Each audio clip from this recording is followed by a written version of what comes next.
Musa kepenuhan roh Allah. Iya. Oh, Musa kepenuhan roh Allah berarti Bapa, Putra, Roh Kudus, Musa gitu ya. Ya, jadi 4 lah ya, Host. 4. Iya. Oh iya. Firman nggak dibawa Firman? Lanjut. Firmannya nggak?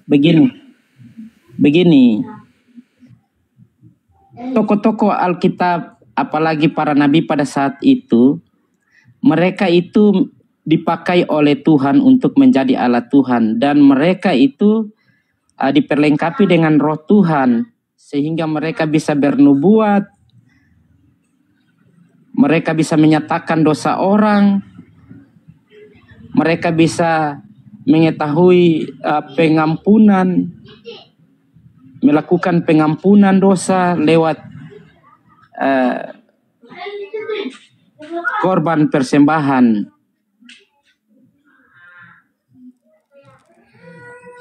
Saya menyapa dulu buat saudara-saudariku yang di bawah. Terima kasih telah mendukung komat. Assalamualaikum warahmatullahi wabarakatuh, Bang Peta. Bang Peta, assalamualaikum. Jadi gini lah. Jadi gini ya. Jadi kalau baca Ulangan 18 ya, 17 sampai 19 itu kan harus dibaca lengkap. Jadi di sini adalah nubuatan bukan untuk Yesus, ya kan? Karena Musa bukan Yesus, tentunya beda. Kalau Musa ini nabi, dia orang. Sedangkan Yesus adalah menurut kalian adalah Tuhan. Tuhan dengan orang ya beda. Berarti nubuatan tentang Musa di sini bukan untuk Yesus. Jelas seperti itu kan? Karena apa di sini? Lalu berkatalah Tuhan kepadaku, kepada Musa ya, apa yang dikatakan mereka itu baik. Seorang nabi akan kubangkitkan dari mereka di antara saudara mereka. Saudara mereka ini siapa? Yaitu dari Ishak, ya kan? Nah, Ishak ini bersaudara dengan Ismail, kan begitu. Itu kan dia bapak saudara, gitu. Aku akan menaruh firmanku dalam mulutnya dan ia akan mengatakan kepada mereka segala yang kuperintahkan kepadanya. Orang tidak mendengarkan segala firmanku yang diucapkan Nabi itu demi namaku, dan padanya aku kutuntut pertanggungjawaban. Nah di sini Yesus juga berkata, Yesus bernubuat juga. Yesus bernubuat di Yohanes 1:19 ayat 21 di sana, gitu kan? Maupun Nabi di sini Nabi yang dinubuatkan dalam nubuatan itu bukan untuk Yesus. Nabi Israel, yaitu nabi di luar Israel, karena tak satu pun yang dari mereka itu mengaku seorang nabi. Karena zaman Musa ini banyak menunggu-nunggu nabi. Ini siapa nabi gitu kan, seperti itu. Nah, karena kan kalau kita merujuk ke saya baca ya. Di sini di Ulangan 33 ayat 22 ini sudah nubuatan juga. Di ayat 33, 22 di sini ada Yesus ya. Ini nubuatannya ya. Coba dicatat Ulangan 33 ayat 2. Ulangan 33 ayat 2. Nanti dicatat ya. Di sini nubuatan. Itu clear kan ayat 18 dulu. Ya itu tadi sudah clear bahwa nubuatan di clear itu Bang, clear. Oke, di ayat 18 ini adalah yang seperti Musa. Musa ini bukan Tuhan, Yesus Tuhan. Ah, beda. Ismail belum rata itu, ratain dong.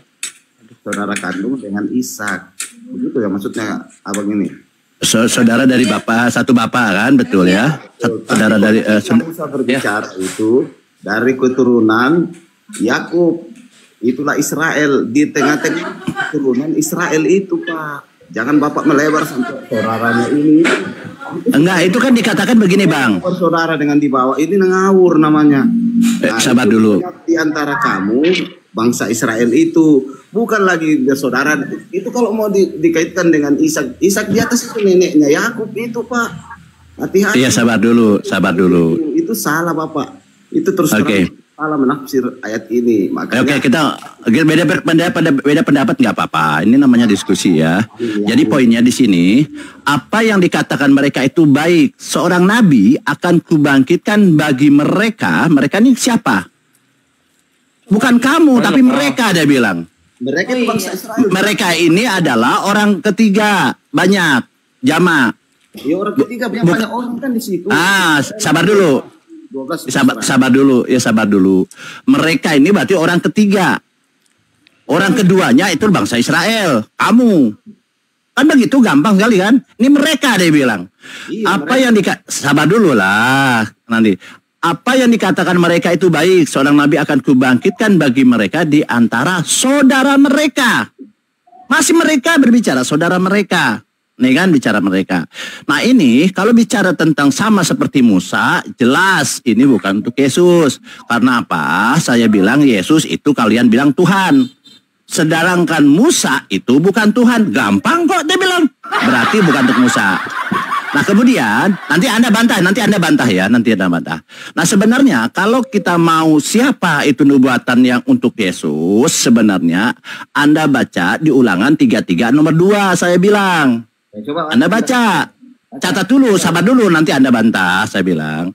Nah ini kalau Anda ingin mencari nubuatan untuk Yesus, yang pas untuk Yesus, ini baca Ulangan 33 nomor 2, catat. Di sini dikatakan, ya, ini dikatakan, berkatalah ia, Tuhan datang dari Sinai. Oke, Sinai siapa? Musa berarti. Ketika Musa bertemu Tuhannya di Gunung Sinai. Kemudian, dan terbit kepada mereka dari Seir. Nah, Seir siapa? Yesus. Kemudian, ia tampak bersinar dari pegunungan Paran. Gunungan Paran siapa? Ismail, Nabi Muhammad. Gampang kok.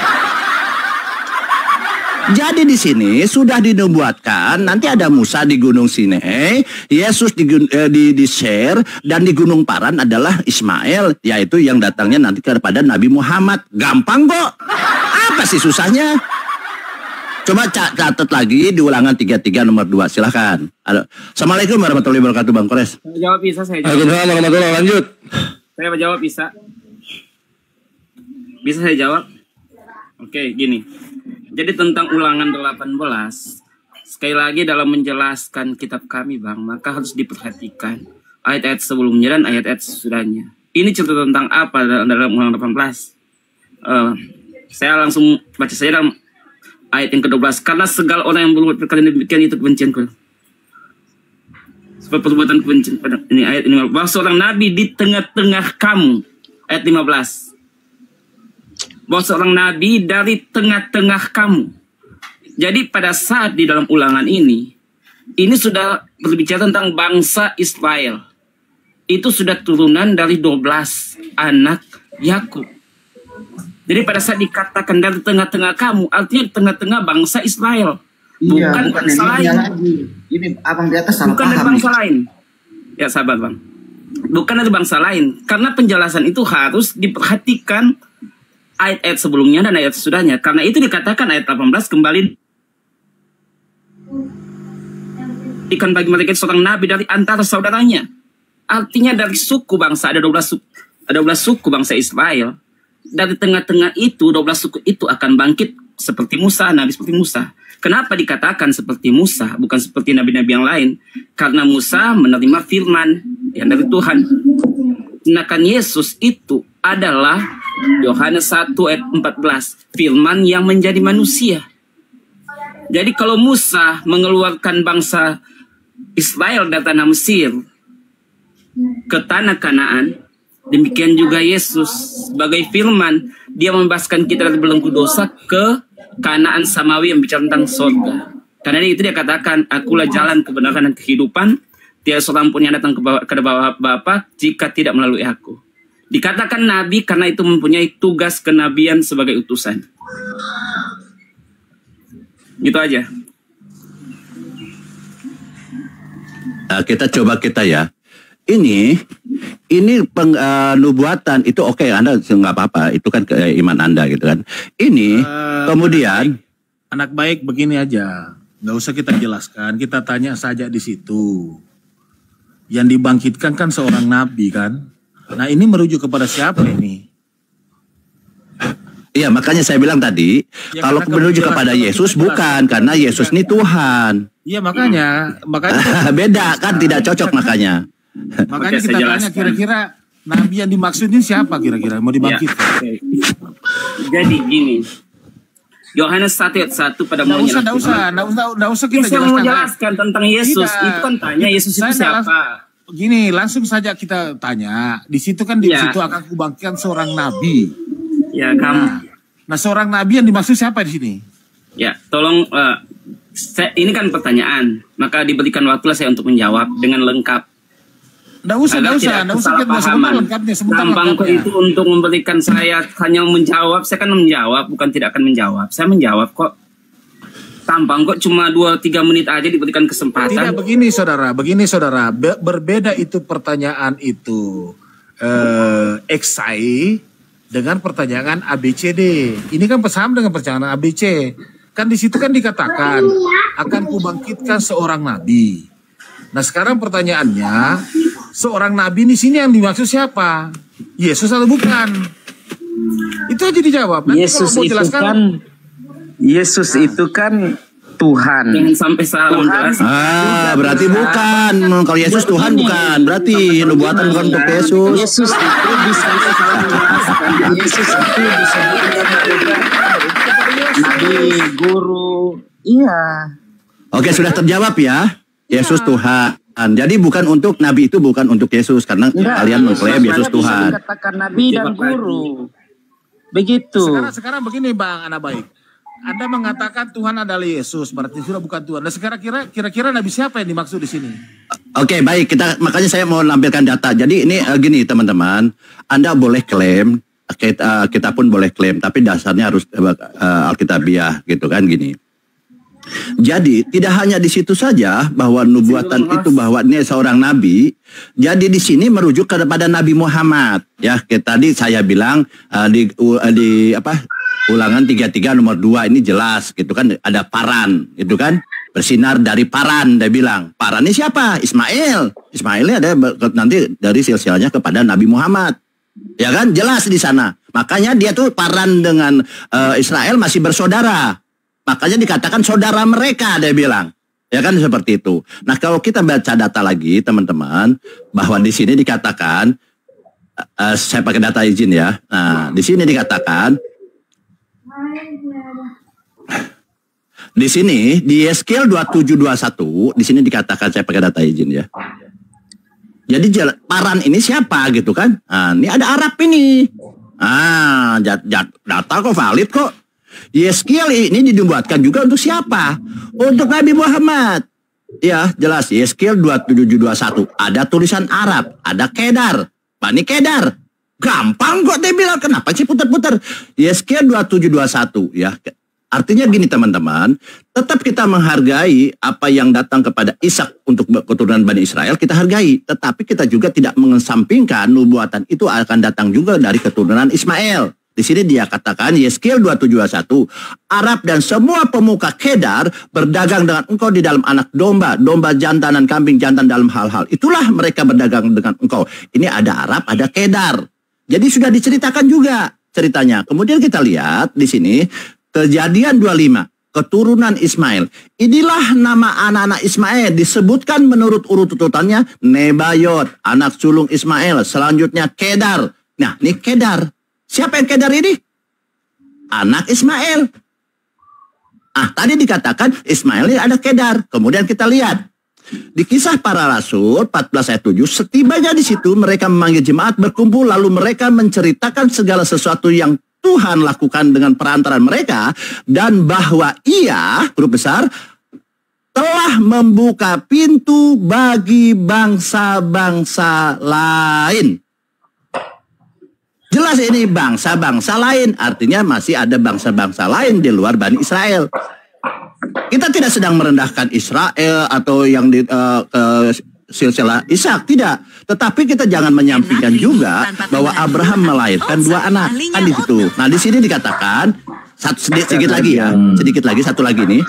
Di Kejadian 25:13, inilah nama-nama anak-anak Ismail disebutkan menurut urutan lahirnya. Nebayot, anak sulung Ismail, selanjutnya Kedar, Abel dan Misan. Kemudian di Yesaya ini nubuatannya, segala kambing domba Kedar yang berhimpun kepadamu, domba-domba jantan Nebayot akan bersedia untuk ibadahmu. Nah, ini apa terjadi nih?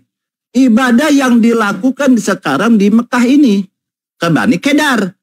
Nubuatannya kepada Nabi Muhammad. Segala kambing domba. Kemarin Idul Adha ya, kita tahu ya. Bagaimana ada korban domba, binatang, dan lain-lain. Segala kambing-kambing domba Kedar akan berhimpun. Masya Allah. Dia berhimpun dah.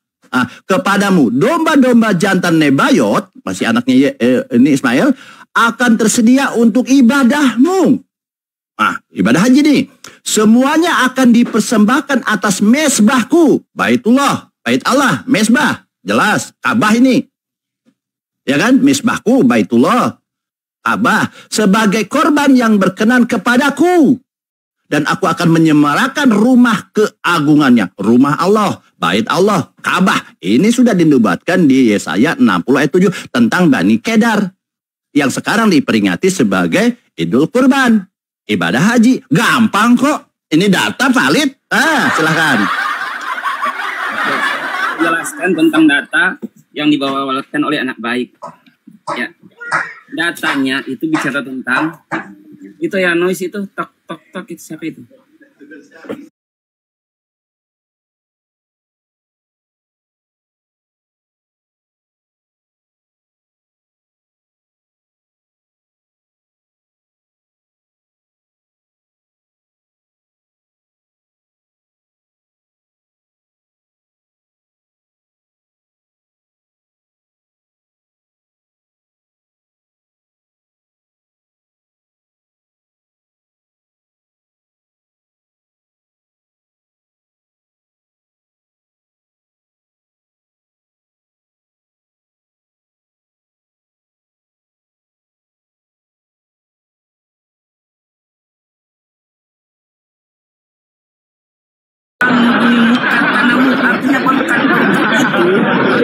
Baca ayat 5, baca ayat 5, 6, 7. Bahwa itu bicara tentang bahwa bangsa-bangsa selain bangsa Israel akan membawa persembahan kepada bangsa Israel untuk guna persembahan untuk bangsa Israel. Akan dibaca Enggak, gini Bang, sebelum cocokmologi, selain bangsa Israel akan mempersembahkan kepada Israel apa itu? Coba di mana datanya? Oke, gini. Bangsa apa itu? Itu ayat yang diangkat oleh anak baik itu. Justru saya mengangkat ayat itu. Iya, bangsa apa itu? Bangsa Israel. Itu selain bangsa Israel akan mempersembahkan kepada bangsa Israel itu bangsa apa? Bangsa. Bahwa kawan-kawan unta akan mempunyai muka padamu itu unta yang pantas dari Midian. Dari bangsa itu Midian, bangsa Arab itu. Dan Hefa. Ya.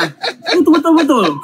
Maka dari Seba datanglah sekaliannya sambil membawakan emas kemenyan dan segala domba Kedar. Jadi bangsa-bangsa baik bangsa Arab, bangsa Midian, bangsa Hefa, bangsa Seba akan membawa persembahan kepada Allahnya bangsa Israel. Itu di dalam ayat yang ke-7.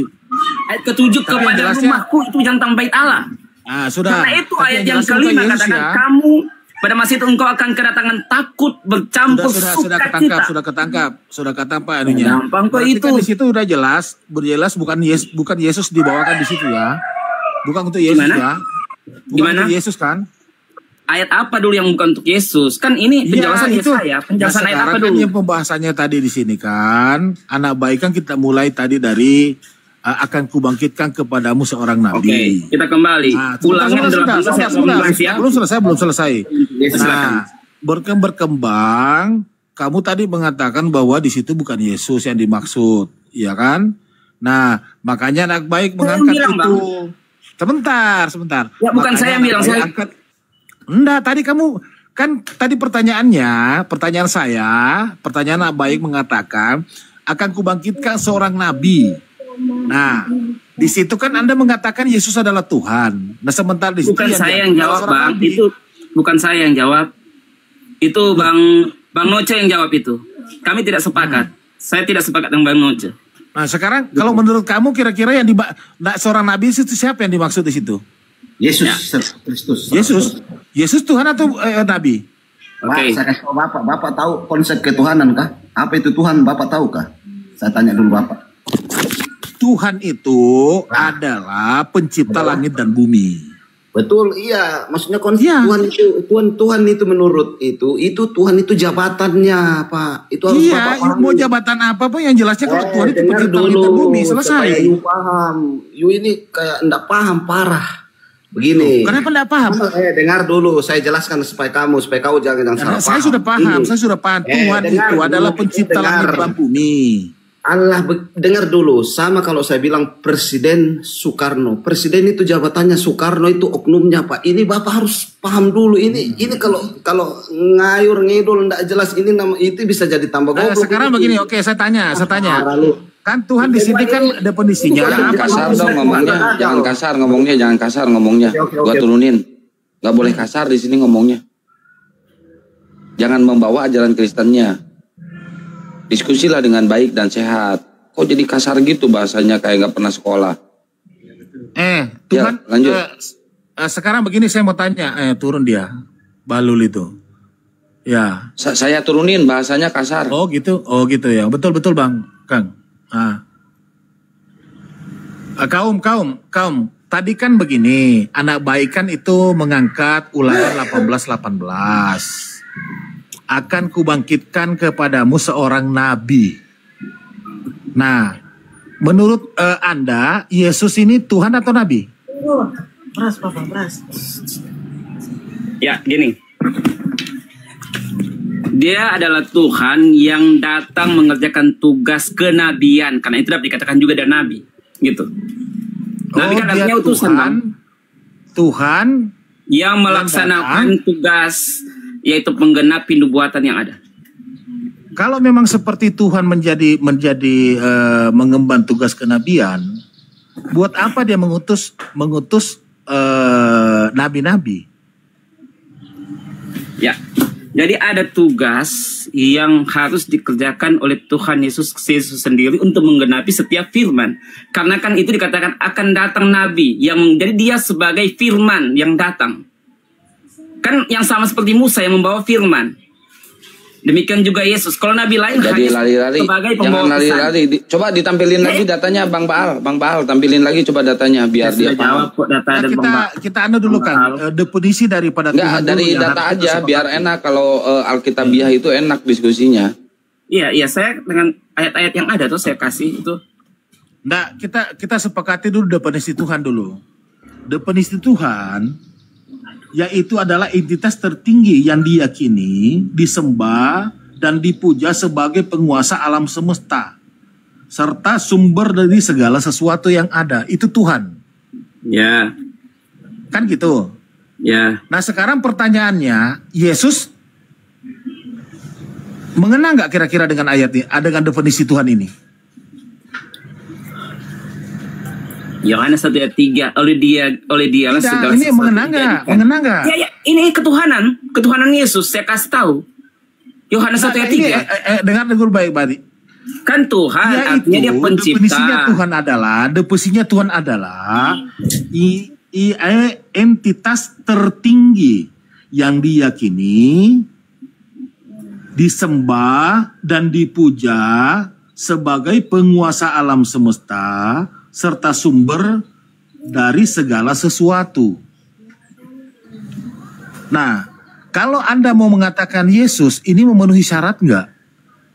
Sementara Yesus pertama dia dilahirkan dari seorang perempuan. Ya entah bagaimanapun caranya tapi yang jelasnya dia lahir. Dia punya keterbatasan sebagai manusia. Dan itu Tuhan itu nggak pernah berubah.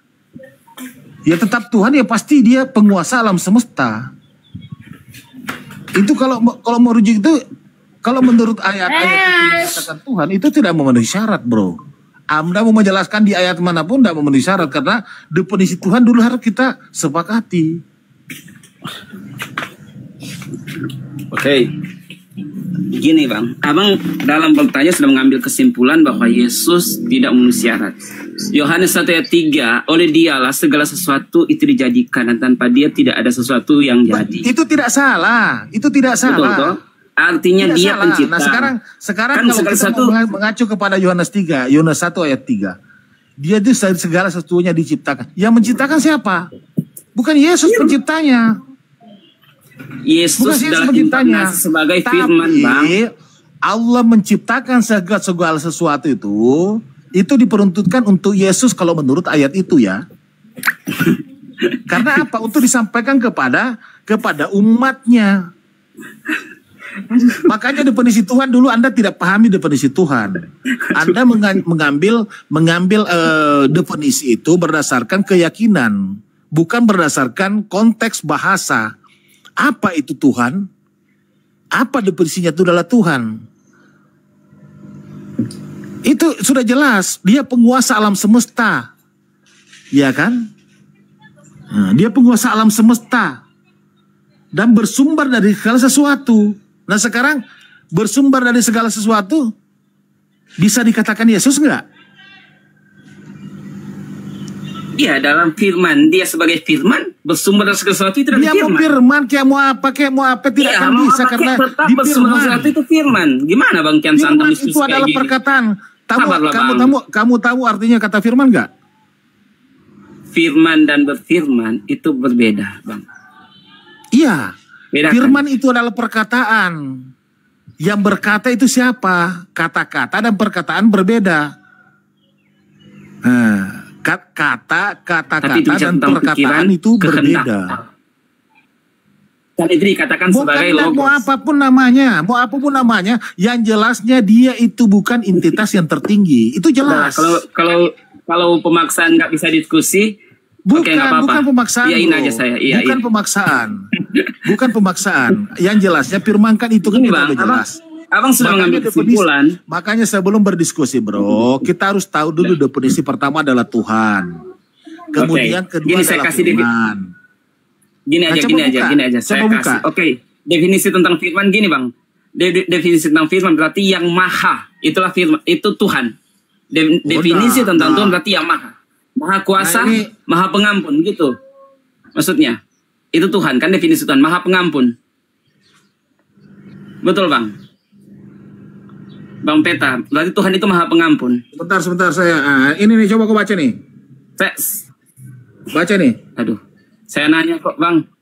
Sebentar, baca dulu ini. Supaya kita jangan sampai saya bilang asumsi gitu loh. Nggak kebaca. Sebentar ini nih. Mana sih? Nih. Baca nih. Nggak kebaca Bang. Goyang-goyang nggak baca, sakit mata saya. Baca aja Bang. Nah nih.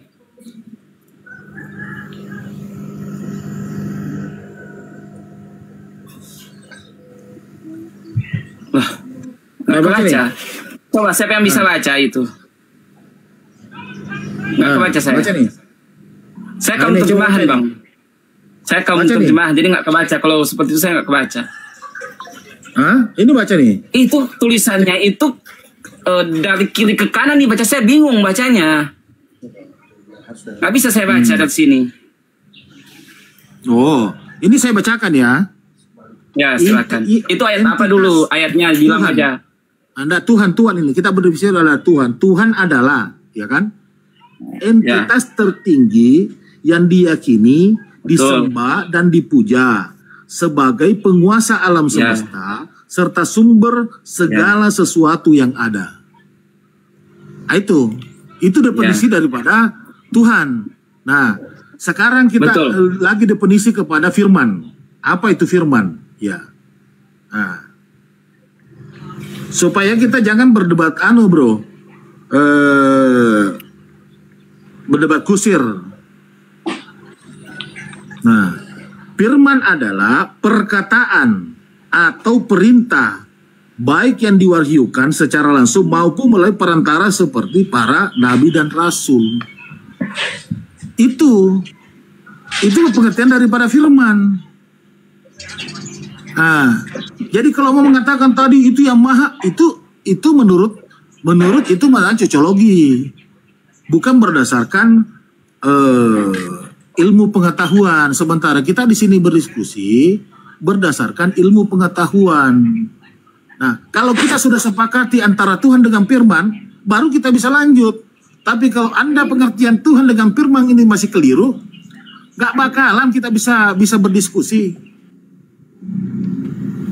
Itu jelas-jelas Betul, Bang. anak baik sudah mengangkatkan sebuah ayat dengan Ya. paralel dengan ayat 1 dan yang lainnya. Itu sangat relevan. Anda menjawabnya, oh begini. Anda mau lari ke Yohanes 1 ayat 3. Itu nggak ada relevansinya, bro. Artinya, saya bertanya ke kanan, kamu jawabnya ke kiri. Gitu. Anda jelaskan dulu, oh Tuhan itu begini, firman itu begini, baru kalau mau relevasikan dengan ayat, boleh. Begitu, bro. Oke, lanjut, Anawi.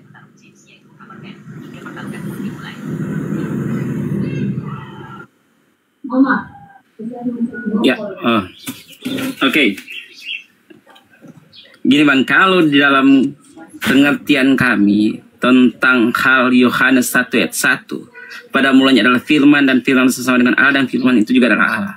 Maka pemahaman saya tentang kitab saya yang dipahami oleh seluruh orang Kristen yang ada di dunia ini, maka tidak sejalan dengan pemahaman apa yang Abang Peta paparkan. Jadi sesuai dengan pernyataan Bang Peta bahwa kita tidak akan ketemu diskusi ini. Ya lebih baik, oke saya turun aja. Nggak akan ketemu diskusi. Bukan ya, begitu caranya berdiskusi. Betul. Iya betul. Saya sudah menyatakan tentang pengertian tentang firman yang adalah. Saya sudah menyatakan. Oke. Yang adalah sifat pikiran, karena itu dinyatakan sebagai logos. Oke, saya paham. Tapi kalau abang nggak terima kan nggak apa-apa juga, itu kan iman kami. Ya, iman abang lain nggak apa-apa. Kalau masalah keimanan, bro. Kalau masalah bang, saya mau keluar nih, sudah dipanggil. Nanti lagi dengan Kristen yang main aja. Ini ada haleluya yang di bawah. Bisa diskusi. Begini, kalau berbesarkan masalah keimanan, kami tidak akan pernah mau protes. Itu hak Anda. Tetapi kalau kita dalam dunia diskusi, kita harus memahami betul apa konteks yang kita diskusikan. Kita berbicara tadi masalah Tuhan, kau berbicara masalah firman, ya kita harus tahu definisinya dulu, baru kita bisa lanjut. Karena kalau kita tidak sepakat di definisinya itu sama-sama, apapun yang kita jelaskan sama-sama itu tidak akan pernah kita bisa memahami satu sama lain. Itu maksudnya. Nah kalau seumpamanya Anda tadi mau mengatakan, walaupun Anda turun, mudah-mudahan Anda monitor di bawah, bahwa Anda tadi mengatakan itu menurut iman Kristen, menurut orang-orang Kristen. Nah sekarang pertanyaan saya sangat sederhana. Kitab yang dibawa Belanda masuk oleh misionaris pada saat itu dari bahasa Belanda ataupun dari bahasa Yunani, itu diterjemahkan dalam bahasa Indonesia dengan menggunakan standar KBBI pada zaman itu. Ya. Gunanya kan untuk memudahkan orang-orang Indonesia memahami apa yang tertulis, konteks yang tertulis dalam kitab-kitab itu. Nah, kalau Anda mempunyai pemahaman yang lain daripada standar KBBI, itu lain cerita. Itu lain cerita. Saya tidak tahu ambil sumbernya dari mana. Karena seperti kata Tuhan, seperti kata firman, itu udah ada definisinya dalam KBBI. Firman itu adalah perkataan. Tuhan itu adalah entitas tertinggi, bersumber segala sesuatu, kan gitu.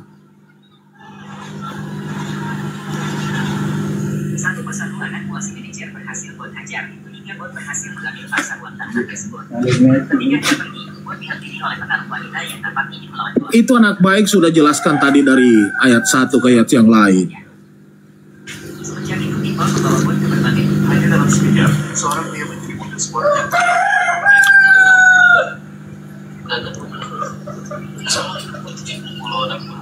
mukul orang saya itu masalah saya cuma ekonomi doang.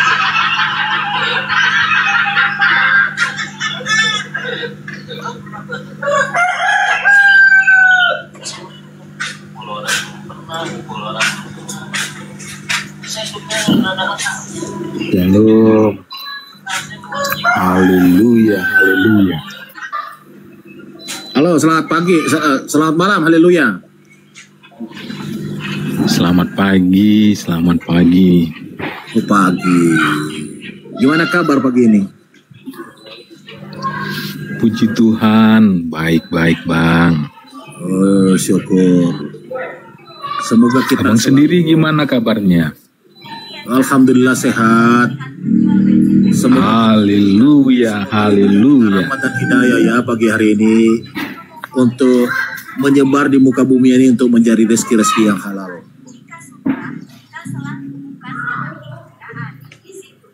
Iya. Nah sekarang Bang Haleluya, kita mau ngobrol-ngobrol ringan ini. Itu kalau menurut Anda Bible itu sama dengan Al-Quran ya? Saya lari ke Al-Quran dulu. Al-Quran itu kan bahasa Arab, betul? Kan? Iya, yang saya tahu Itu kan bahasa Arab itu diterjemahkan dalam berbagai bahasa di dunia ini, termasuk bahasa Indonesia. Kira-kira saya mau tanya sama Anda, gunanya itu penerjemah untuk menerjemahkan ke bahasa Indonesia untuk apa itu, Bang? yang pernah saya dengar itu supaya mudah dipahami oleh setiap bangsa-bangsa yang ada di dunia. Mantap. Nah, sekarang dalam penerjemah itu bahasa Indonesia dia menggunakan standar apa, Pak? Bang? Yang saya tahu penerjemahan TB itu dipergunakan kaidah bahasa Indonesia menurut EYD. Ya. Oh, menurut KBBI kan? Di tahun 94 belum ada KBBI, yang ada EYD saat itu. Oke, EYD nggak ada masalah, nggak ada masalah. Artinya kan sudah poinnya tadi kita udah sepakati bersama bahwa gunanya penerjemah itu dalam bahasa Indonesia agar orang-orang Indonesia dapat dengan mudah memahami apa konteks yang tertulis di dalam ayat-ayat suci, entah Bible ataupun Al-Quran, ya kan? Sekarang pertanyaan kedua saya sebelum kita berdiskusi lebih lanjut dengan teman-teman yang lain. Menurut kira-kira Abang itu, definisinya Tuhan itu apa?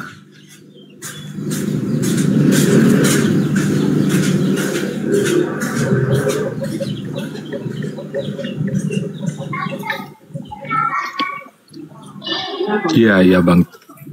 Definisinya Tuhan itu apa? Definisi Tuhan menurut KBBI yang saya pernah baca, ya kan?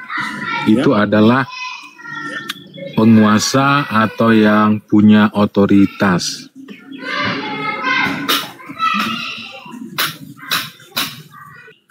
Punya otoritas apa nih? Iya, hanya sebatas itu, Bang. Kalau menurut KBBI arti kata Tuhan ya. Nah, kalau menurut KBBI, yang saya baca kalau menurut KBBI ya, Tuhan itu memiliki beberapa arti. Namun yang paling umum adalah Tuhan itu didefinisikan adalah Zat yang Maha Kuasa dan Maha Esa, tempat manusia beriman dan beribadah. Itu menurut KBBI. Saya belum pernah baca itu, Bang. Coba dibuka di Google. Oh, nantilah, Bang. Karena saya satu perangkat kan, nanti saya coba. Iya.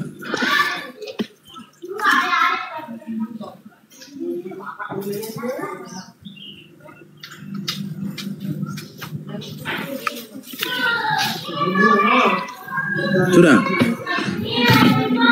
Enggak, saya satu perangkat, Bang. Jadi itu bisa. Ini saya saya enggak tahu caranya nih open cam ini ya. Tapi yang jelasnya saya baca ini, menurut KBBI, Tuhan memiliki beberapa arti. Namun yang paling umum adalah Zat yang Maha Kuasa dan Maha Esa, tempat manusia beriman dan beribadah. Itu menurut definisinya KBBI. Sepakat dengan hal itu, Bang? Haleluya. Ya, kita sepakati aja, Bang, karena nggak ada yang nggak ada yang menyalah, saya rasakan semua masih dalam logika Jangan pasrah Stenan gitu juga. dong.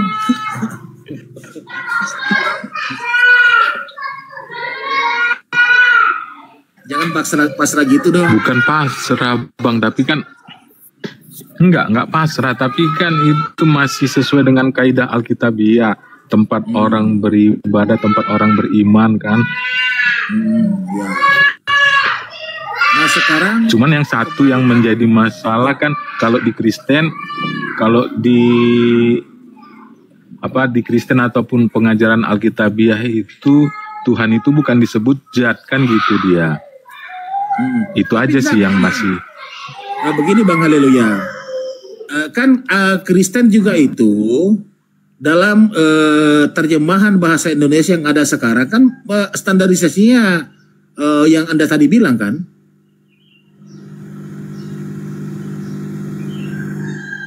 Kan nggak bisa kita lari dari situ. Dia mau apapun yang namanya di situ, kalau dia sudah tertulis bahasa Indonesia, berarti kan kita harus mengaca kepada standar yang ada dipakai di Indonesia, standar bahasa. Kok loncat? Kang?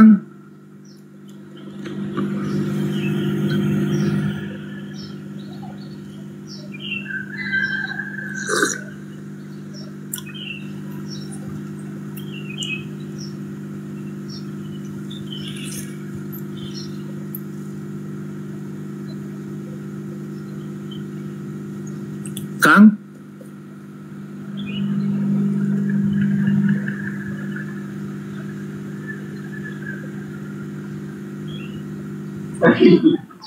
Halo.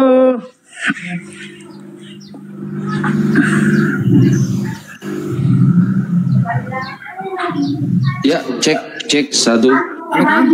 Suara saya jelas nggak? Halo suaranya ini Halo. apa? Oh, mantap. Sukut sumpahnya. Oke, kita lanjut diskusi lagi ya. Kita lanjut diskusi lagi, teman-teman. Jangan lupa di tab-tab layar, diposting ulang dan di share-share ya.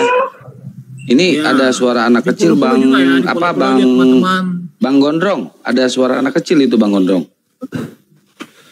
Eta mic-nya saya mah 5 cm di bibir, nah eta jauh padahal segitu teh. Iya, jauh. Oh ya mantap Nah, berarti ini wis. mantap Ya, sekali. itu jauh suaranya banget ini baik segini itu. kan, lumayan kan berapa senti ini ya? Oh jauh itu. Kedengarannya. Oh cakep bener. Eta di volume sabarati lu palingnya. Enggak, belum pakai itu, belum beli, belum kebeli Oh, mahal 600.000. anjir. Ya, Panoce. Suaranya Ya. baik. Suaranya Ya, baik, kencang banget nih. Iya bagus, sekarang ganteng dia. Udah wajahnya Panoce. ganteng, suaranya bagus lagi. Bentar ya, izin. Panoce, Siap. gimana masalah pembaptisan tadi belum selesai kita karena kepotong ya. Iya. Jadi gimana nih? Maaf ya. Jadi gimana menurut Panoce nih? Yang dibaptis ini kan Yesus gitu kan untuk pertobatan. Nah, pada saat Yesus dibaptis itu sosok keilahiannya nggak ada. Ini di mana nih keilahiannya nih? Ada di mana nih? Nanti biar Kang Baal yang buka datanya. Iya, Siap. karena yang kita tahu itu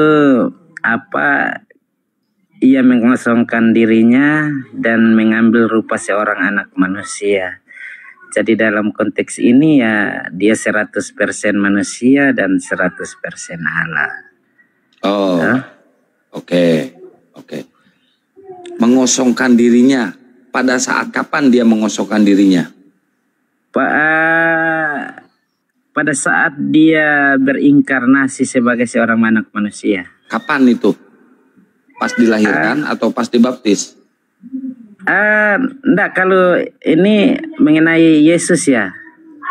Karena dia kan yang kami imani kan firman yang menjadi manusia. Ya. Bicara mengosongkan diri dan mengambil rupa manusia berarti dia seutuhnya manusia. Seutuhnya dia manusia. Berarti pada saat dia jadi manusia, dia nggak punya sosok keilahian. Berarti nggak 100% ilahi, nggak 100% manusia dong. Enggak. Karena direvisi firman yang lagi menjadi kan? enggak, karena firman yang menjadi manusia. Yang kami percaya dia 100% ilahi 100% manusia. Tuh, kata Jadi- itu, kata Bapak tadi dia manusia seutuhnya. Sekarang 100% manusia, 100% Iya. Tuhan, ilahi. Kalau dari konteks mengosongkan diri ya. Gini tapi aja, biar jelas ya, biar jelas. Nah, Kapan sosok keilahiannya ada di kemanusiaannya? iya, sosok kemanusiaan. Enggak, sosok keilahiannya kapan Oh, masuk iya. ke sosok kemanusiaannya? Sosok keilahiannya muncul ketika misalnya ini Yesus meredakan angin ribut. Tergantung kebutuhan kalau kayak gitu. Enggak. Tergantung kebutuhan, Pak. Pada saat Yesus membangkitkan Pada saat Lazarus Yesus yang bermujizat, mati. artinya gitu ya. Pada saat Yesus bermujizat. Oke? Iya kan? Iya. Tapi dalam konteks ini yang saya pahami nih, Pak Hos. Dia itu 100% Allah, 100% manusia. Dan ada pada saat-saat tertentu keilahiannya itu memang nyata, nampak. Begitu. Keilahiannya nyampak. Pada saat dia ketiduran di perahu, dia ada keilahiannya nggak? Kalau sebenarnya karena yang kami imani itu 100% manusia, 100% Allah, berarti bersamaan. Dan nanti tetap Pak Hos akan tanya, berarti keilahiannya akan tidur lagi. Nah, itu. Nah, tapi ini parah nih.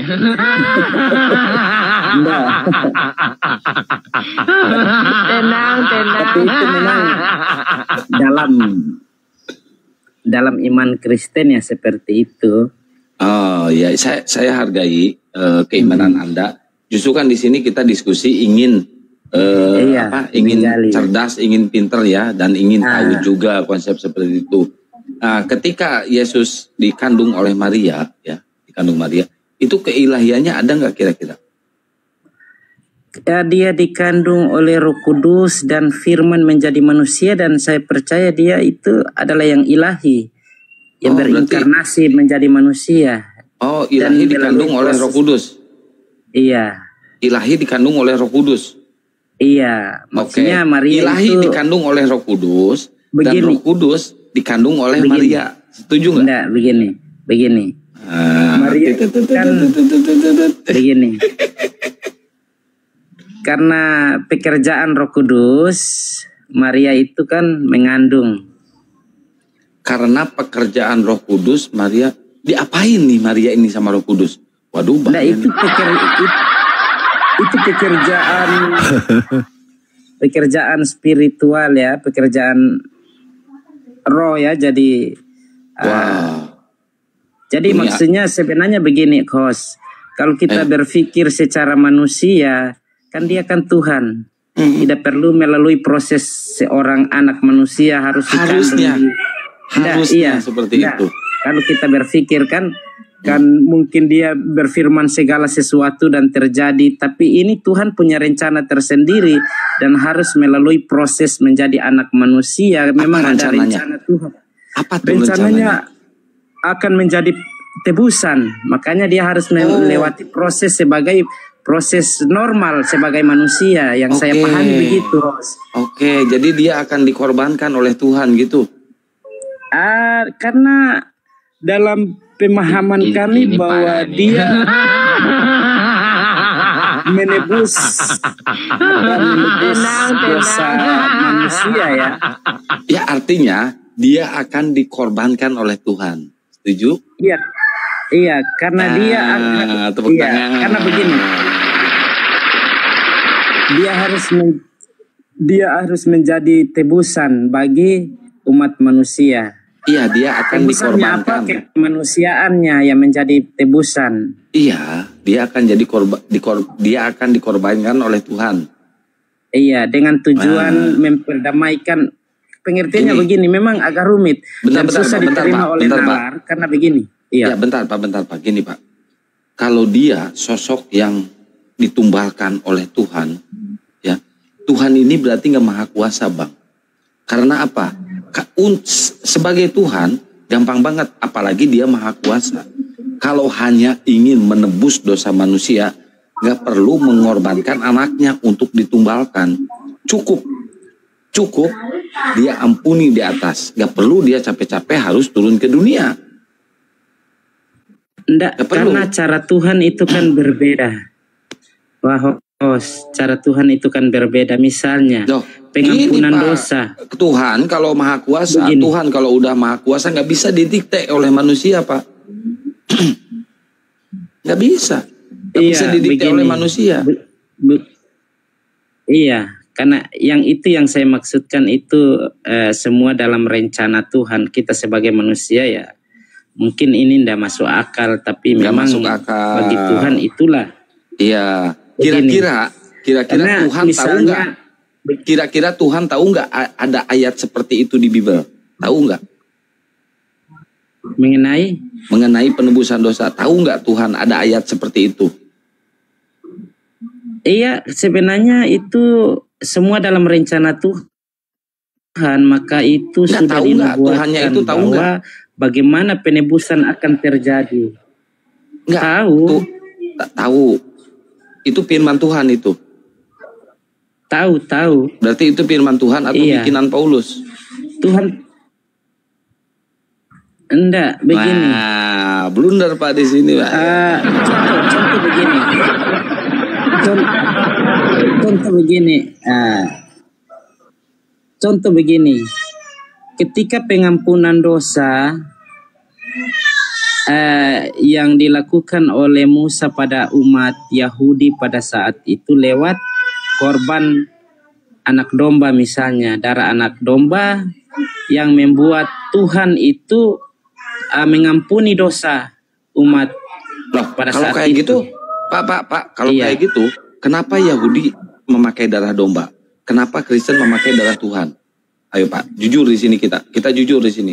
Iya, karena itu memang itu adalah itu yang saya bilang, itu sebuah cermin dan gambar yang sesungguhnya yang sebenarnya yang akan menjadi penebus. Karena ini darah anak domba ini kan bukan menebus dosa dunia kalau ini. Kalau bisa memakai darah domba, kenapa harus memakai darah Tuhan, Pak? Simpel, kita persimpel Pak. Iya, karena anak domba itu tidak menghapus kata siapa? Dosa dunia. Kata firman itu, Tuhan. Firman Tuhan mengajarkan kalau memakai darah domba, jadi gini Pak.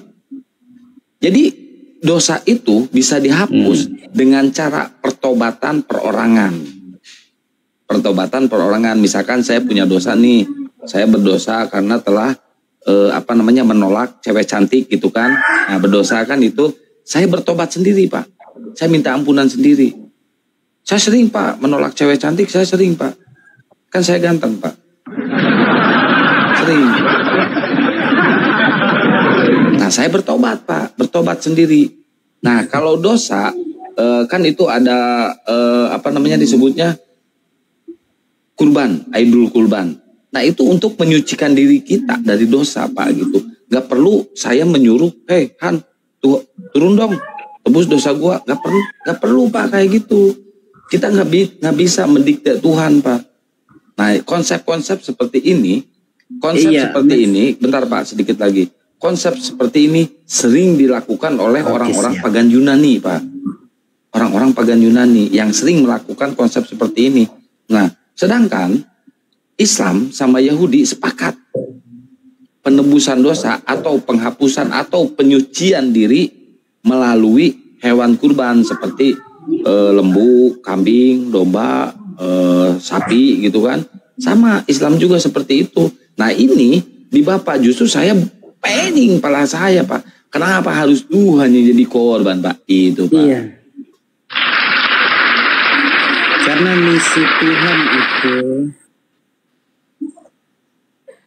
misi Tuhan itu kan kenapa Tuhan harus menjadi manusia dan harus menjadi korban penebusan itu dengan misi untuk penebusan seluruh umat tanpa terkecuali sebenarnya. Kang Baal monitor, Kang Baal. Kan manusia nih hubungannya sudah rusak. Kang Baal monitor, Kang Baal, Bang Kores. Dilanjut dulu dong. Monitor. Ya, lanjut. Bang Kores. Res. Kores. Oh, sare. Kang Baal aja dulu. Jadi gini, memang betul ketika Yesus dibaptis ini dibaptis dari dosa, itu kan. Jadi Yesus memulai pengajarannya itu setelah dibaptis, kan begitu. Nah makanya di Bible itu tidak pernah diceritakan. Di Bible ini kan hanya diceritakan Yesus lahir dan Yesus terangkat, kan begitu. Jadi tidak pernah diceritakan bagaimana perjalanan Yesus masa produktifnya itu usia 13 sampai 30 tahun ini nggak pernah diceritakan. Dari sana makanya pada saat itu kurang lebih usia 30 baru dia dibaptis. Nah perjalanan hidup Yesus 13 sampai 30 tahun pasti kita tahu di sana dia sebagai manusia tentu banyak melakukan dosa-dosa. Ya cuma tidak diceritakan karena Bible tidak ditulis. Saya juga curiga kenapa usia demikian tidak dicatat di dalam Bible kan begitu. Nah jadi makanya itulah Yesus dibaptis oleh Yohanes. Begitu loh Bang. Jadi dia adalah dibaptis karena dosa-dosanya. Silakan Bang. Enggak, begini. Yesus itu tidak pernah berdosa. Dia tidak pernah berdosa, tetapi dia melakukan penggenapan yang dinubuatkan. Bahwa Yohanes Pembaptis adalah pembuka jalan. Dan Yesus yang harus melalui itu sebagai teladan. Begitu. Karena Yesus itu ketika dia sebenarnya pada saat dibaptis Yohanes saja sudah menolak untuk membaptis karena Yohanes menyatakan bahwa untuk membuka tali kasut pun sebenarnya dia tidak layak, tetapi Tuhan Yesus dengan sendirinya memiliki keinginan untuk dibaptis karena penggenapan atas nubuatan yang telah dinubuatkan oleh para nabi. Oke, kita bahas ya, kita baptis. Jadi teman-teman Kristen ini kadang-kadang tidak paham gitu, tidak memahami apa itu pembaptisan, gitu kan? Pembaptisan ini adalah pertobatan. Nah, ketika Yesus dibaptis dibilang itu bukan pertobatan, padahal jelas di sana adalah pertobatan. Apa yang dimaksud di penggenapan yang ketika Yesus berdiskusi dengan dialog dengan Yohanes Pembaptis, dia diskusi dialog. Nah, Yohanes itu menyampaikan aku tidak pantas membaptismu, artinya begitu. Dia saling menghargai lah karena kita tahu bahwa Yohanes ini adalah orang mulia juga, orang yang kudus juga kan. Nah, Yesus juga orang yang kudus. Yohanes tahu dia bersaudara, kan dia bersaudara dari Elizabeth dan dengan Bunda Maria kan begitu. Orang-orang yang dipenuhi Roh Kudus, dua-duanya dipenuhi Roh Kudus kan gitu. Karena mereka ini sifatnya itu rendah hati, dia saling begitu cara menyampaikannya. Tetapi apa kata Yesus? Aku hendaklah kamu yang membaptis. Karena untuk menggenapi. Demikianlah firman Tuhan. Kan begitu. Jadi yang dimaksud oleh Yesus itu adalah firman Tuhan. Apa itu firman Tuhan? Yaitu Yohanes harus membaptis untuk pertobatan dari dosa. Itu yang harus digenapi. Makanya Yesus tahu. Nah kita pakai data. Sini sebentar ya, pakai data. Jadi di sini sebentar pakai data. Di sini kita pakai data ya. Jadi pembaptisan Yohanes itu berlaku umum untuk siapapun, tidak kecuali Yesus. Yesus tahu itu, makanya Yesus itu datang kepada Yohanes untuk minta dibaptis. Ini datanya ya sebentar. Jadi memang tidak enak, tapi memang ini kita harus terima di sini. Matius 3 ayat 1 nomor 2. Lihat. Mulai dari pertama ya, kita tidak boleh comot-comot ayat. Perikopnya Yohanes Pembaptis. Pada waktu itu tampillah Yohanes Pembaptis di padang gurun Yudea dan memberitakan, apa yang diberitakan? Bertobatlah sebab kerajaan sorga sudah dekat. Jadi yang diberitakan oleh Yohanes Pembaptis adalah pertobatan. Gampang kok dibilang. Nah, pertobatan dari apa? Oke, pertobatan dari mana? Sabar dulu, kita fokus dulu. Ini pembaptisan poinnya dulu Bang. Nanti kita diskusi ya, yang lainnya. Nah kemudian, apa itu baptisan Yohanes? Ini kita harus paham dulu, baptisan Yohanes, kita harus tahu dulu apa makna pembaptisan Yohanes. Nah di sini dijelaskan juga, Markus pun menceritakan bahwa di Markus 1 nomor 4 ini, Markus menceritakan, ya, Markus tadi kan Matius, Markus pun menceritakan, demikianlah Yohanes Pembaptis tampil di padang gurun dan menyeritakan, bertobatlah dan berilah dirimu dibaptis dan Tuhan akan mengampuni dosamu. Jadi poinnya sama. Di sini bertobat dari dosa. Karena apa? Tuhan akan mengampuni dosa. Nah kita lanjut lagi ke yang lain. Kita lihat. Nah di Markus 1:9 berikutnya. Pada waktu itu, tadi Markus 4 ya 1:4 ya. Sekarang di ayat 9-nya. Pada waktu itu datanglah Yesus. Nah, mendengar seruan itu dia datang Yesus. Maka pada waktu itu datanglah Yesus dari Nazaret di tanah Galilea. Ia dibaptis di sungai Yordan. Gampang kok dia bilang. Untuk apa dia dibaptis? Untuk apa dibaptis? Karena dia mendengar seruan tadi di ayat 4. Bertobat dari dosamu. Jadi baptisan Yohanes itu adalah baptisan pertobatan dari dosa. Makanya datanglah Yesus dari Galilea. Lalu dikatakan, lalu sambil mengaku dosanya, mereka dibaptis oleh Yohanes di sungai Yordan. Jadi mereka semua di sana pembaptisan massal ya, termasuk Yesus. Lalu sambil mengaku dosanya, lihat, mereka dibaptis oleh Yohanes di sungai Yordan. Gampang sekali. Jadi baptisan Yohanes itu adalah pembaptisan pertobatan dari dosa. Ini adalah penggenapan. Di mana firman Tuhannya nanti kita baca selanjutnya. Silakan. Coba begini. Jadi tadi misalnya yang disampaikan oleh Pak Anak Baik ini terkait dengan mungkin apa malu hati atau apa, enggak seperti itu, karena sebenarnya ini sebuah penggenapan yang dinubuatkan bahwa Yohanes Pembaptis sebagai pembuka jalan. Pembuka jalan di mana sebenarnya dalam kejadian ini, dalam kejadian terkait dengan baptisan Yesus dibaptis itu, di situ memang ada sebuah rencana Tuhan yang sangat luar biasa ya, karena sebenarnya Tuhan mau mendeklarasikan kepada manusia bahwa Yesus itu sesungguhnya adalah anaknya yang sangat dikasihi. Karena pada saat baptisan terjadi itu, kita tahu bersama bahwa ada Roh Kudus dalam bentuk merpati itu hinggap kepada Yesus. Kemudian ada suara dari sorga yang berkata, inilah anakku yang kukasihi. Artinya dalam konteks ini yang saya pahami bahwa Yesus sebenarnya dideklarasikan bahwa dia sesungguhnya anak Allah yang hidup. Yang saya pahami begitu, Pak. Jadi untuk baptisan itu sebenarnya itu sebuah penggenapan yang dinubuatkan untuk Yohanes Pembaptis sebagai pembuka jalan untuk Tuhan Yesus memulai pelayanan. Oke, lanjut ya. Jadi gini teman-teman. Jadi poinnya kita harus paham dulu itu pembaptisan itu apa. Jadi pembaptisan Yohanes itu pembaptisan pertobatan dari dosa. Makanya ketika itu Yesus itu pun datang. Ya kan? Di sini Yesus datang untuk dibaptis oleh Yohanes. Karena apa?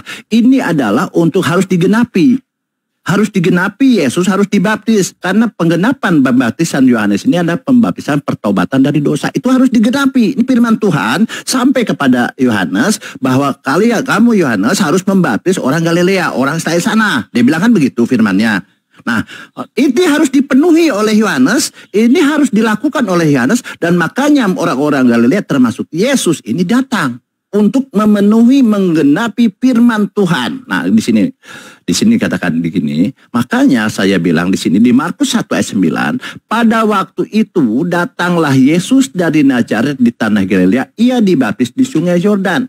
Kemudian di ayat berikutnya lalu sambil mengaku dosanya, mereka dibaptis oleh Yohanes di Sungai Yordan. Ini mengaku perdosaan. Nah, kemudian kita baca apa kata Lukas. Lukas berbicara di sini. Di Lukas ini tadi kan Matius, Lukas, Yohanes gini. Kita bicara Lukas. Lukas 3:21. Ketika seluruh orang banyak itu, ada Yesus di sana, tentunya kan? Mereka, dia bilang tadi kan mereka. Sambil mengakui dosanya, mereka dibaptis oleh Yohanes. Mereka, kata banyak, jama. Lalu di sini di Lukas menceritakan ketika seluruh orang banyak. Tadi mereka itu telah membaptis, dan ketika Yesus juga ada Yesus di sana juga dibaptis dan sedang berdoa, terbukalah langit. Jadi Yesus dibaptis. Poinnya di sini bahwa Yesus masuk dalam kelompok yang banyak itu juga dibaptis oleh Yohanes. Apa pembaptisan Yohanes tadi itu? Ialah firman Tuhan, yaitu harus bertobat dari dosa. Di mana firman Tuhan yang harus digenapi yang menurut Yesus? Di sini di Lukas 3 ayat 26 berikutnya. Pada waktu Hanas Kayapas menjadi imam besar, datanglah firman Tuhan kepada Yohanes. Ini firman Tuhan ini yang harus digenapi. Apa katanya? Firman Tuhan kepada Yohanes anak Zakaria di padang gurun. Maka datanglah Yohanes ke seluruh daerah Yordan dan menyerukan apa? Bertobatlah dan berilah dirimu dibaptis dan Tuhan akan mengampuni dosamu. Inilah yang harus digenapi, harus dipenuhi, harus dilakukan oleh Yohanes dan harus dipenuhi oleh orang-orang yang harus dibaptis, yaitu pertobatan dari dosa. Ini firman Tuhan. Makanya Yesus tidak sungkan-sungkan karena tahu ini adalah perintah Bapaknya yang datang kepada Yohanes bahwa semua harus dibaptis untuk bertobat dari dosa. Makanya Yesus datang. Walaupun di sana ada dialog antara dialog dengan Yohanes dengan Yesus, Yesus tahu ini firman Tuhan kepada Yohanes dan itu harus digenapi, harus dilakukan oleh Yohanes, dan Yesus termasuk orang yang harus dibaptis. Itu yang dimaksud di penggenapan. Nah, di sini dikatakan Paulus membenarkan bahwa Yesus ini dibaptis dengan pertobatan dari dosa. Di mana? Di Kisah Para Rasul 19:35. Lalu kata Paulus, ini Paulus mengatakan, betul bahwa Yesus ini adalah dibaptis oleh Yohanes. Yohanes apa? Yaitu dari pertobatan dari dosa. Ini tidak perlu dibantah, ini data gampang kok. Lalu kata Paulus kepada mereka, kalau begitu dengan baptisan manakah kamu dibaptis? Jawab mereka, dengan baptisan Yohanes. Nah, apakah Yesus dibaptis dengan baptisan Yohanes? Ya, tadi sudah kita sampaikan di ayat tadi. Nah, lalu apa baptisan Yohanes? Tadi udah jelas, itu pertobatan dari dosa. Lalu apa kata Paulus tentang baptisan Yohanes? Di ayat berikutnya, kata Paulus, baptisan Yohanes adalah baptisan orang yang bertobat. Gampang kok. Jadi demikian ya teman-teman. Jadi baptisan Yohanes ini adalah baptisan pertobatan dari dosa. Itu adalah firman Tuhan datang kepada Yohanes. Semua Galilea harus dibaptis, termasuk Yesus. Yesus makanya aku tidak bisa membaptis karena itu adalah firman Tuhan yang harus digenapi. Engkau yang mendapat firman, engkau yang harus diutus, engkau yang diperintahkan. Bahasanya kan begitu. Gampang kok. Begitu. Terima kasih ya. Lanjut. Ya, Gurunda. Begini. Assalamualaikum warahmatullahi wabarakatuh. Gurunda. Pada saat Waalaikumsalam warahmatullahi wabarakatuh. Suara saya kedengaran nggak? Iya. Kedengaran Gurunda? Kedengaran dong. Iya, Masya Allah. Lanjut. Nyimak dulu. Menarik ini. Lanjut. Ya, lanjut Pak Gondrong. Pak Penginjil. Assalamualaikum. Iya. Iya Kanda. Lanjut. Anak baik. Jadi begini. Pada saat Yesus datang untuk dibaptis itu, sebenarnya Yohanes sangat mengenal betul bahwa sebenarnya dia tidak layak untuk membaptis Yesus, bukan persoalan karena dia tidak enak. Begitu.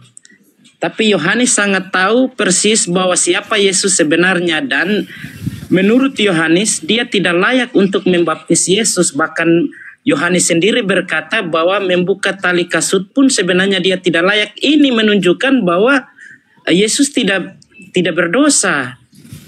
Dia suci. Sebenarnya yang saya pahami begitu.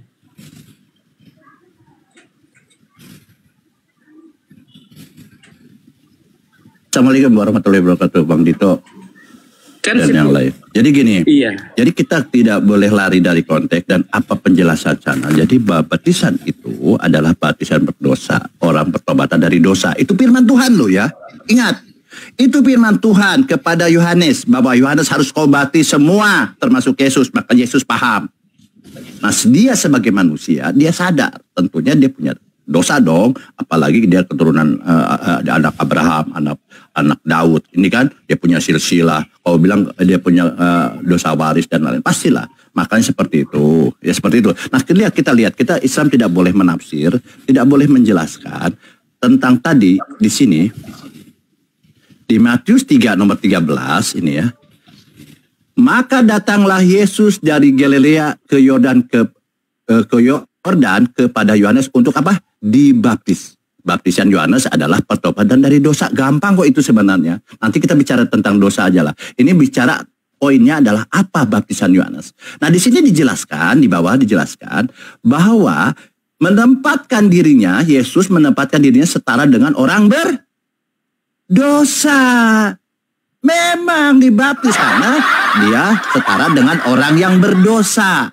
Nanti kita bicara apa sih dosa Yesus, nanti kita bahas lagi ya, gampang itu ya. Tapi yang dijelas poinnya adalah baptisan Yohanes adalah baptisan pertobatan dari dosa. Ini penjelasannya nih ya. Matius 3:13 di sini Yesus dibaptis oleh Yohanes karena alasan berikut, yaitu menempatkan dirinya setara sama dengan orang yang berdosa. Gitu aja. Mungkin ya, dilanjut oleh Bang Dito atau yang lain, Bang Kores.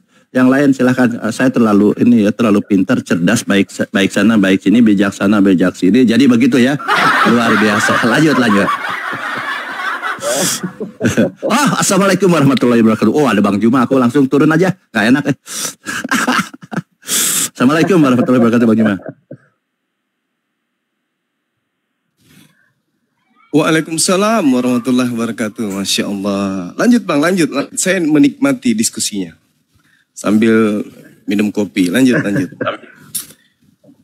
Anak-anak kita ini memang harus kita cerdaskan. Saudara-saudara Kristen ini memang harus kita luruskan. Kasihan mereka kalau terus tersesat kayak begini. Lanjut Bang. Ini penginjil guruna Pak Gondrong ini, penginjil dari gereja ini. Oh, kita harus baptis dia berarti. Iya, disalib, bukan dibaptis. Ya pokoknya bahwa sama Bang Suma dibaptis nantinya.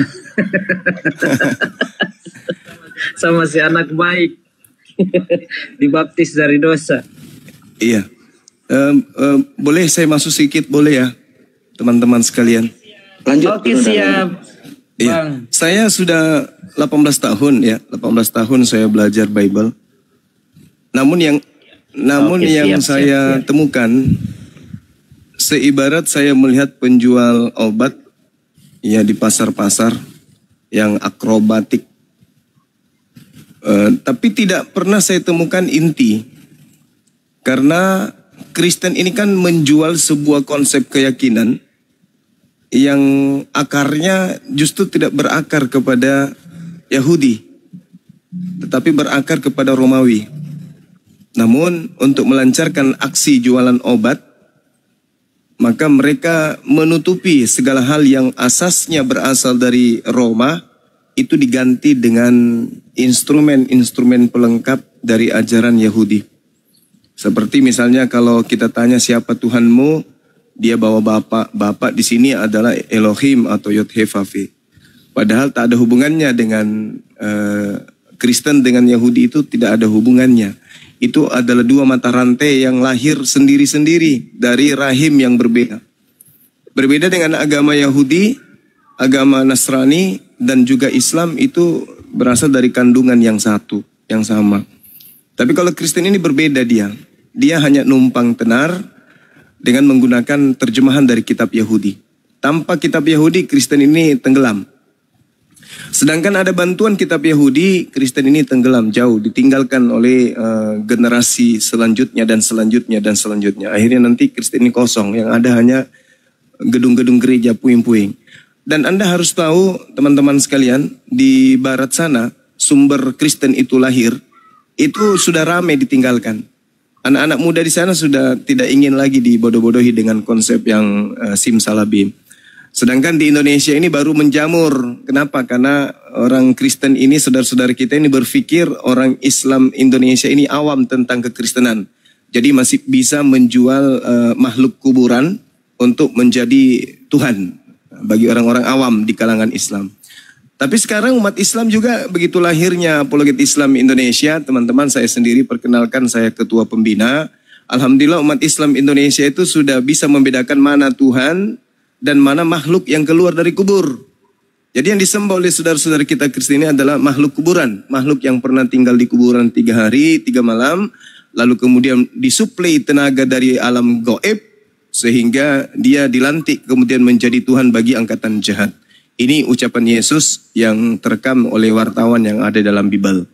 Jadi kalau ada penginjil, ya sebenarnya bukan penginjil ya, karena Injil itu kan dari Al-Quran, Nabi Isa alaihissalam. Mereka ini adalah pewarta surat kabar yang ditulis oleh wartawan lepas yang Yesus sendiri tidak kenal.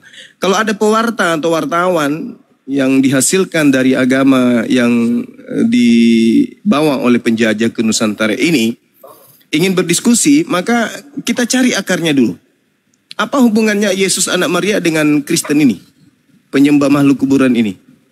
Apa hubungannya? Ini yang harus menjadi tolak ukur. Karena kalau kita biarkan jualan obat, apapun bisa dia jual. Sandal jepit pun bisa mereka katakan ini adalah Tuhan yang menjelma menjadi sandal. Tapi kalau kita takar dari akarnya, apa hubungannya Yesus, manusia, anak Maria, Nabi, Rasul untuk Bani Israel dengan makhluk kuburan yang mereka sembah, yang mereka gelari dengan gelar Kristus ini?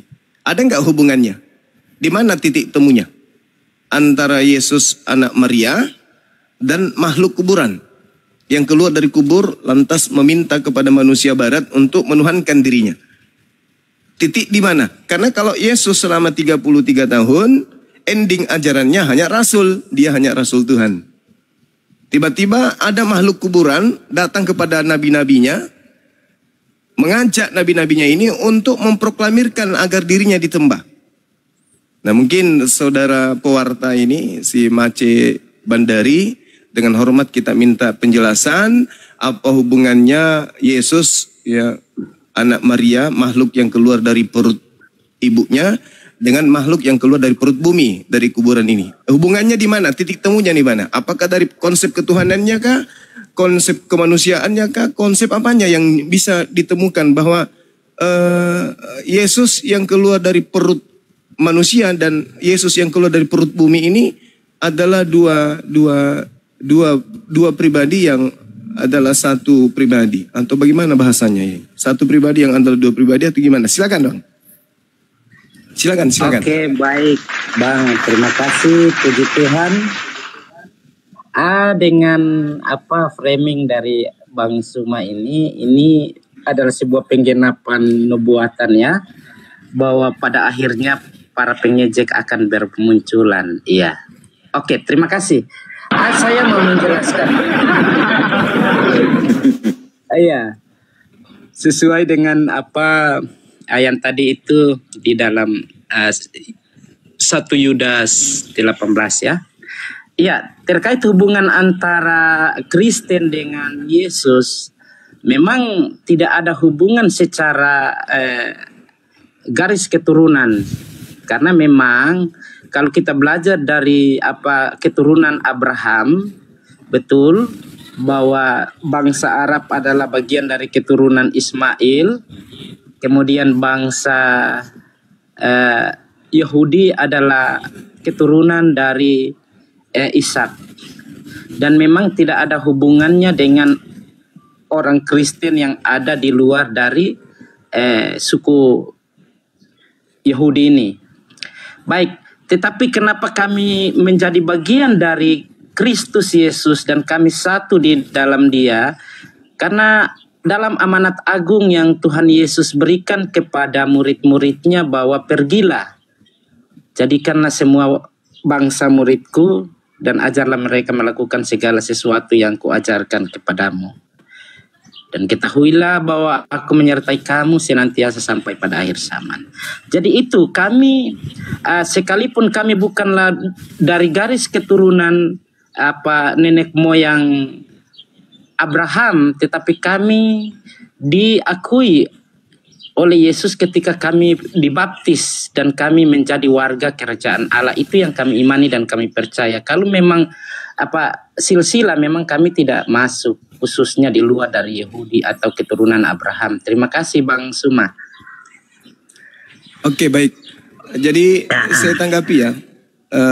Saya siap. bukan pengejek, justru saya adalah penyelamat.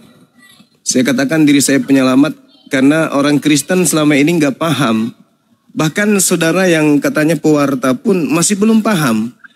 Pertanyaan saya itu apa hubungannya Yesus yang keluar dari perut manusia dengan Yesus yang keluar dari perut bumi?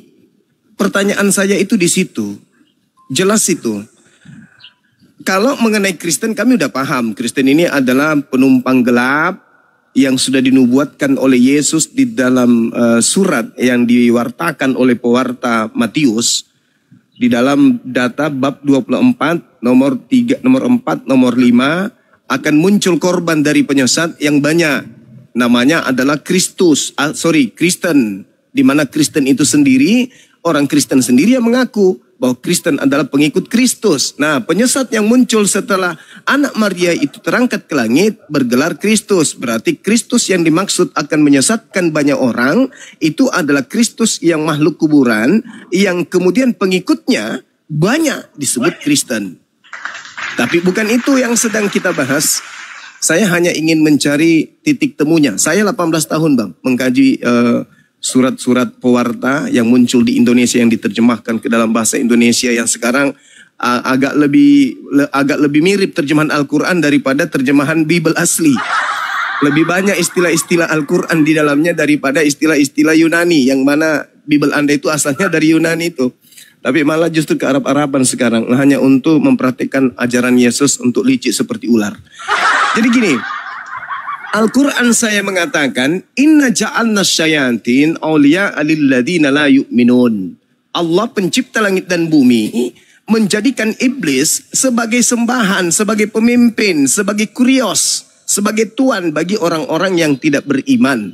Seperti yang diterangkan oleh Petrus di dalam catatan pewarta Lukas, dalam dalam Kisah Para Rasul 2 nomor 36. Bahwa orang yang keluar dari kubur tadinya ini, itu dijadikan sebagai Tuhan bagi angkatan jahat.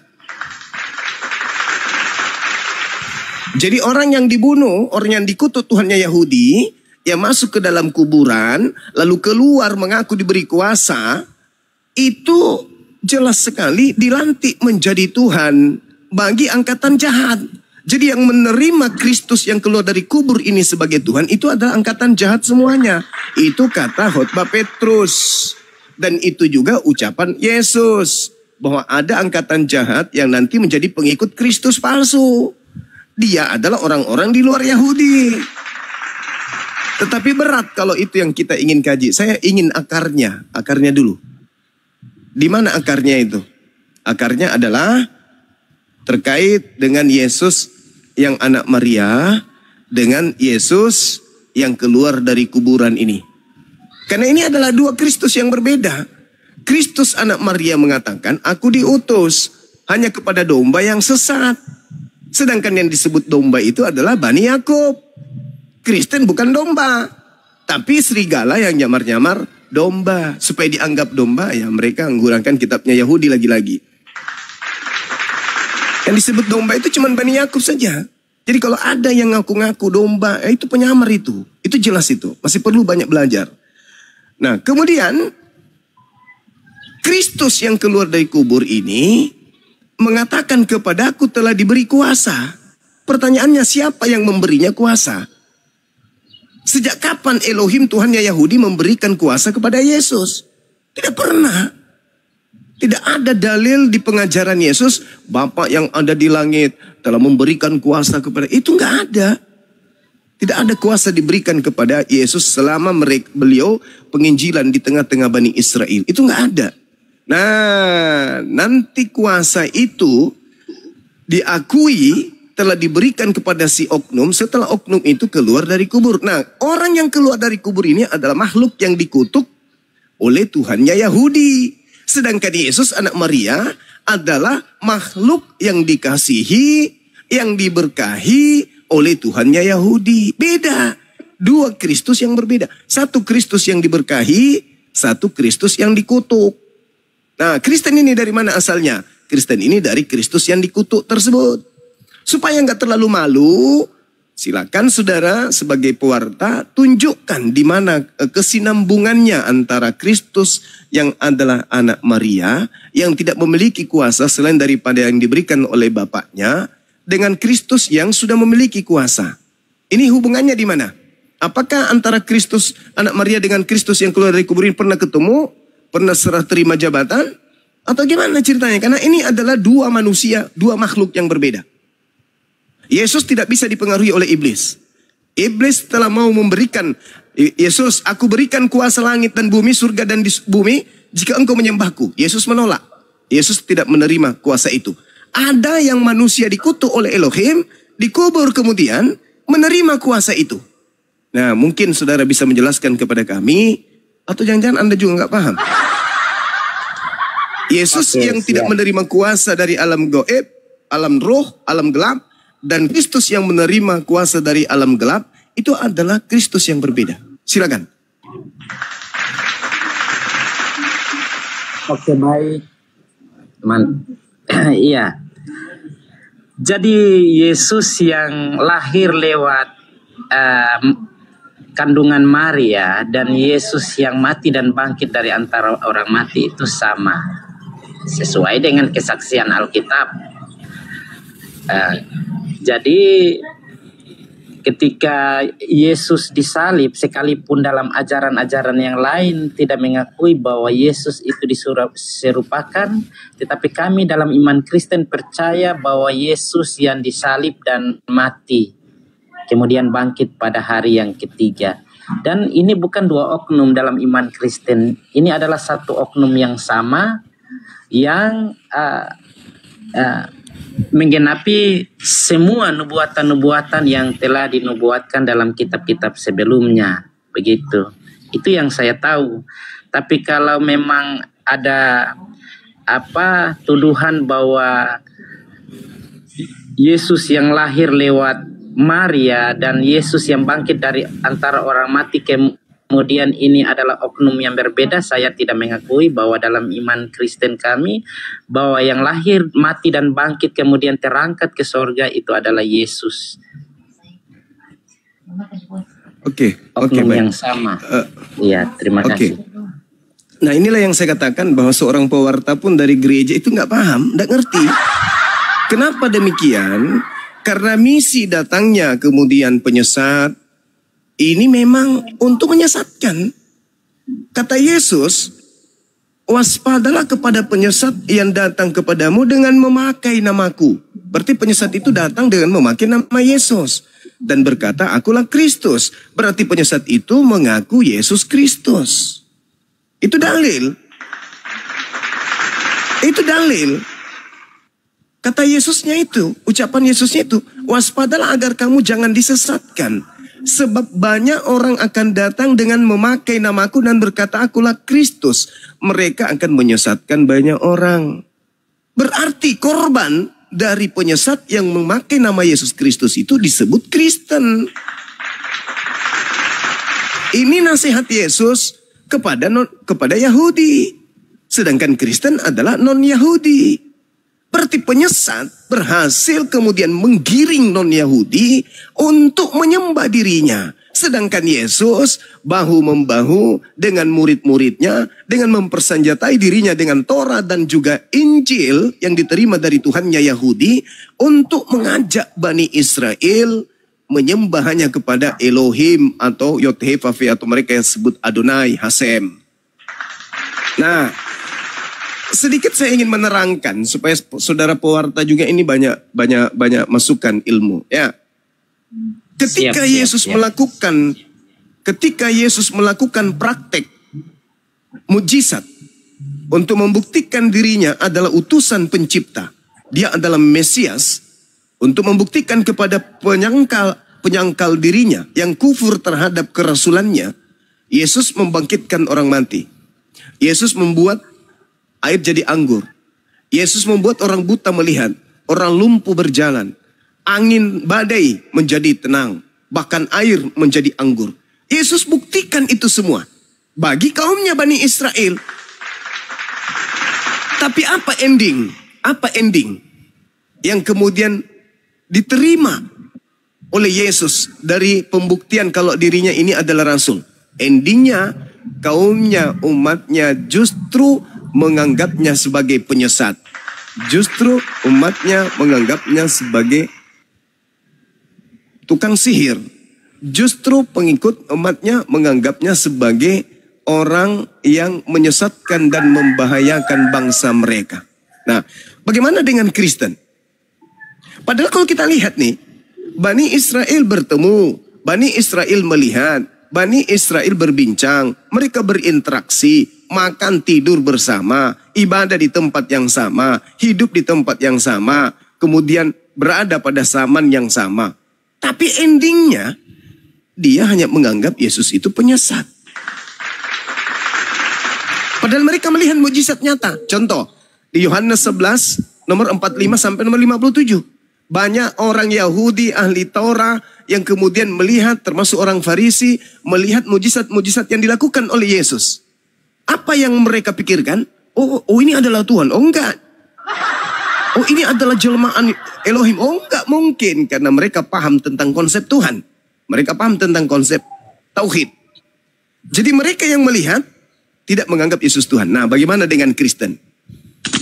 Kristen sudahlah bukan kaumnya Yesus. Kristen sudahlah tidak sesamaan Yesus. Kristen sudahlah tidak pernah berinteraksi Yesus. Tidak pernah bertemu. Hanya mengambil item-item yang cocok dengan konsep Roma. Lalu kemudian mengatakan Yesus itu adalah Tuhan. Mereka bukan saksi mata. Mereka bukan pelaku. Mereka bukan kaumnya. Mereka tidak hidup sesamanya. Yesus tidak pernah berbicara dengannya. Yesus tidak pernah menyatakan diri kepada mereka. Tapi kenapa berubah? Yang tadinya mujizat hanya membuktikan dirinya utusan Tuhan, berubah menjadi untuk membuktikan dirinya Tuhan. Ini kesalahan fatal yang harus disadari oleh saudara-saudara kami Kristen. Bahwa Yesus melakukan mukjizat untuk membuktikan dirinya sebagai rasul utusan Tuhan. Di mana itu dia katakan? Di kesaksiannya. Yohanes 6 nomor 36. Yohanes 5 nomor 36.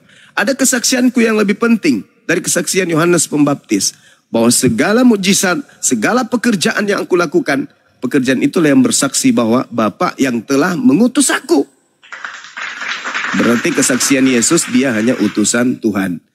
Berubah kemudian setelah penganut-penganut ajaran pagan ini pingin menjajakan ajarannya ke seluruh bangsa dengan menjual nama Yesus.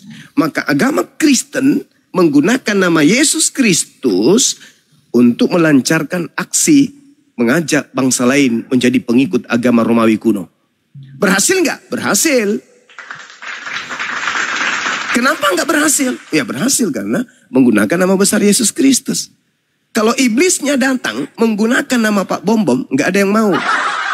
Kalau iblisnya datang menggunakan nama Edis TV, nggak mau. Penontonnya sudah puluhan ribu, mungkin 100.000, mungkin nanti akan jutaan. Tapi belum ada satupun manusia menjadi pengikut Edis. Murtad, nggak jadi, nggak ada. Tapi kalau nama Yesus Kristus yang dijual oleh iblis, maka pasti banyak pengikutnya. Nah, inilah yang terjadi. Iblisnya ketika mencoba Yesus dalam Lukas 4 nomor 6 tidak berhasil. Yesus, sembah aku yuk. Kalau kau sembah aku, kuasa langit dan bumi akan kuberikan kepadamu. Yesus tidak menerima itu. Sampai di data 13 ini dikatakan, iblis mundur dari mencoba Yesus dan menunggu waktu yang tepat. Mana waktu tepat itu? Dan saat ada manusia yang dikutuk Elohim dikubur, iblisnya masuk ke dalam tubuh makhluk yang dikutuk oleh Elohim. Lalu pada hari ketiga keluar dari kubur, lalu mengatakan, akulah Yesus, kepadaku telah diberi kuasa, pergilah ke seluruh bangsa, jadikanlah seluruh bangsa menjadi pengikut. Itu sudah dinubuatkan Yesus juga. Tentang bangkitnya iblis dari kubur pada hari ketiga, itu Yesus sudah nubuatkan. Di mana Yesus katakan itu? Baca Yohanes 12 nomor 41. 12 nomor 31, sorry. Dan juga nomor 14 nomor 30. Dan endingnya dari nubuat itu adalah di dalam Matius 12 nomor 38 sampai nomor 40. Angkatan jahat ini minta satu tanda dan tidak akan diberikan satu tanda apapun selain anak manusia akan keluar dari kubur pada hari ketiga. Jadi iblis keluar dari kubur pada hari ketiga itu sudah dinubuatkan oleh Yesus, dan iblisnya ini akan menyesatkan banyak orang dengan memakai nama Yesus. Itu yang terjadi, Bung. Nah, orang Kristen mencoba menggabungkan antara anak Maria yang hanya rasul dengan Kristus yang adalah utusan sibilisisis untuk keluar dari kubur untuk menyesatkan banyak orang. Ini yang harus diwaspadai oleh teman-teman Kristen kalau masih bisa. Saya kira begitu, silakan.